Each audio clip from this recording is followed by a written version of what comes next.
এই আল্লাহর বান্দারা, এই জন্যই আল্লাহর ওলিরা দোয়া করে হিসাবাই ইয়াসিরা, হে আমার মালিক হিসাব তো নেবেনি, তাহলে এমন হিসাব নেবেন যেটা সহজ।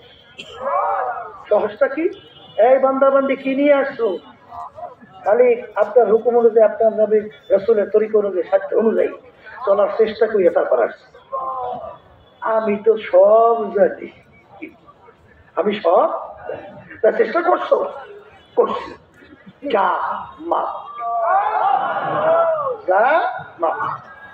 আর যদি বলে এই যে করছো কা, এরকম করছো কেন, এক পাও সামনে দেওয়ার শক্তি কারো। এই জন্য আমার ভাইদেরকে বলবো, এই ওই যে ভাইদের পরীক্ষা লয় না, ভাইয়ের পরীক্ষা কি পরীক্ষা লয় কি লয় না, দেখবেন যারা পরীক্ষক, যদি কোনো ওই যারা নাকি প্রার্থী থাকে কারো প্রতিযোগী